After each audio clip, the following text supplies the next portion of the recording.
El Paso Elsewhere is a neo-noir third-person shooter developed and published by Strange Scaffold. You step into the shoes of James Savage, a gun-toting, pill-popping badass. His mission? To thwart the sinister plans of Dracula, the vampire lord who is on the verge of unleashing a world-ending ritual. The twist? Dracula happens to be James's ex-girlfriend, and their past is far from ordinary.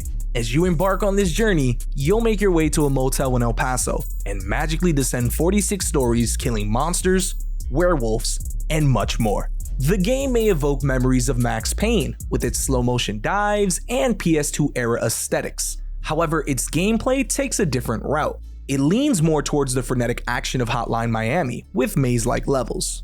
As you advance, you gain an arsenal of weapons, including a shotgun, a Tommy gun, Molotovs, and much more, each performing as expected, allowing seamless gunplay transitions.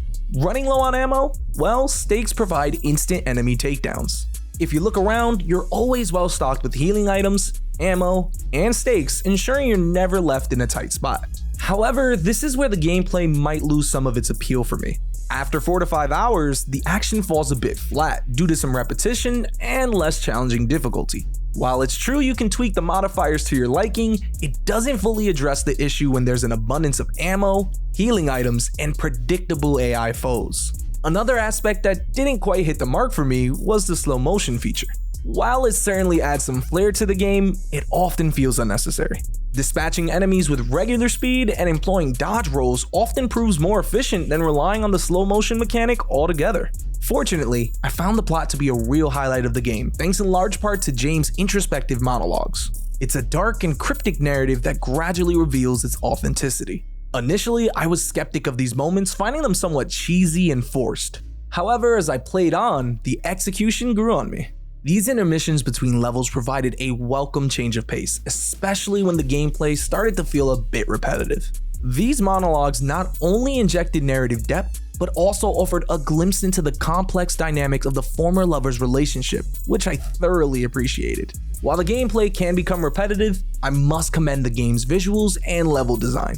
The levels have a set layout, transitioning from simplicity to complexity seamlessly without causing any confusion. As you descend further, the levels evolve into edgier and more interesting environments, which add significant value to the overall experience. While exploring El Paso Elsewhere, I had mixed feelings about the soundtrack. On one hand, I appreciated the instrumental tracks, which effectively contributed to the mood and theme of each floor. However, I couldn't quite get on board with most of the original songs featuring rap vocals. They felt out of place and disrupted my sense of immersion, often bordering on cringeworthy. Eventually, I resorted to muting the audio to regain my focus and fully immerse myself into the gameplay.